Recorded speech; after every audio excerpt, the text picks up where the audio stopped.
ভারত পাকিস্তান সংঘাতের আবহে উত্তেজনার চোরা স্রোত বইছে গোটা দেশ জুড়ে। এবারে যুদ্ধের এই আবহে শহরবাসীকে সতর্ক করতে মালদায় ফের বাজবে মুসলিম ইনস্টিটিউটের সাইরেন। সেই দ্বিতীয় বিশ্বযুদ্ধের সময় মালদা শহরের মুসলিম ইনস্টিটিউট থেকে এই সাইরেন বাজানো হয়। 1971 যুদ্ধের সময়ও বাজানো হয়েছিল। ফের তা বাজানোর সিদ্ধান্ত নিয়েছে মুসলিম ইনস্টিটিউট কর্তৃপক্ষ। বারংবার উগ্র মৌলবাদী জঙ্গি সংগঠনগুলির সদস্যরা ভারত বাংলাদেশ সীমান্ত এলাকার করিডোর হিসাবে ব্যবহার করেছে মালদাকে। সে কারণে যুদ্ধের আবহে মালদায় তীক্ষ্ণ নজরদারি রয়েছে। সব রকম ভাবে সরকারি আধিকারিকদের প্রস্তুত থাকতে বলা হয়েছে। তৎপর সিভিল ডিফেন্স। আপৎকালীন সময়ে সাধারণ মানুষকে সতর্ক করতে মালদা জেলা আদালত, দমকল এবং রেল ও পুলিশ লাইনের পাশাপাশি মুসলিম ইনস্টিটিউট থেকেই আবারও বেজে উঠবে সাইরেন।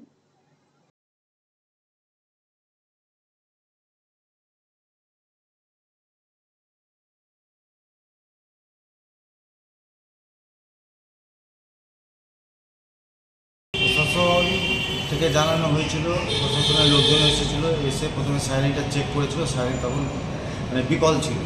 তারপরে ওরা আবার মিস্ত্রি টিস্ত্রি নিয়ে আসলো, নিয়ে এসে সাইরেনটাকে খুলে নিয়ে গেল। 3-4 দিন আগে খুলে নিয়ে এসে আবার ঠিক করে ওটা লাগানো হলো। আমাদের মালদা মুসলিম ডিস্ট্রিক্ট যুদ্ধকালীন পরিস্থিতি চলছে, কখন কী প্রয়োজন জনগণের স্বার্থে, জনগণ যেন বিপদ না পড়ে, সেখানে অ্যালার্টের জন্য এটা আবার ঠিকঠাক করে বসানো। এর আগে কখন বেজেছিল?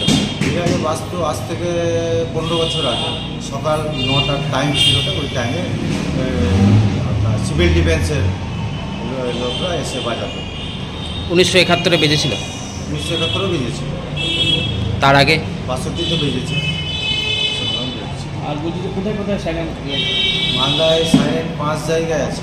একটা আপনার সংশোধনাগার, একটা রেল স্টেশন, একটা আপনার কালেক্টিভ বিল্ডিং, আর নতুন করে বসানো হলো ফায়ার ব্রিগেড। আর আমাদের এই মালদা মুসলিম ডিস্ট্রিক্ট।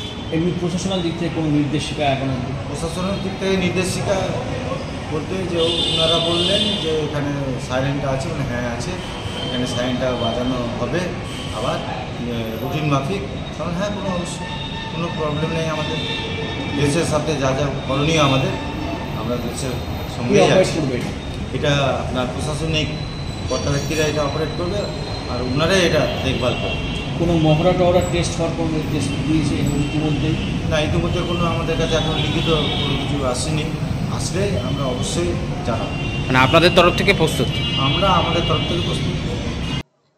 যুদ্ধের আবহে মালদায় বাজলো সাইরেন। এদিন দুপুর থেকে 3টে নাগাদ মালদা জেলা প্রশাসনের পক্ষ থেকে প্রথমে মালদা জেলা আদালত চত্বরে সাইরেন বাজানো হয়। এরপরে ধাপে ধাপে মালদা মুসলিম ইনস্টিটিউট, পুলিশ লাইন, দমকল ও একাধিক এলাকায় বাজানো হবে এই সাইরেন। আপৎকালীন পরিস্থিতি সৃষ্টি হলে এই সমস্ত সাইরেনগুলি একত্রে বাজানো হবে। এই সাইরেনের মাধ্যমে শহরবাসীকে আগাম সতর্ক করতেই এই মহড়া বলে জেলা প্রশাসন সূত্রে জানা গিয়েছে।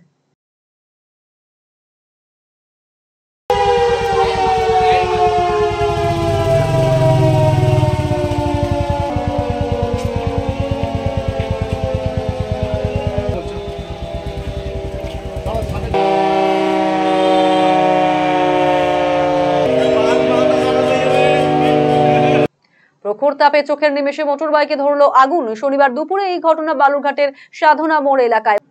রায়গঞ্জবাসীদের জন্য সুখবর। যারা দীর্ঘদিন ধরে পেটের সমস্যায় ভুগছেন তাদের জন্য রায়গঞ্জ দিশারিতে আসছেন ব্যাঙ্গালোরের প্রখ্যাত গ্যাস্ট্রোএন্টারোলজিস্ট ডাক্তার ইরশাদ আলী, HMD, DNB।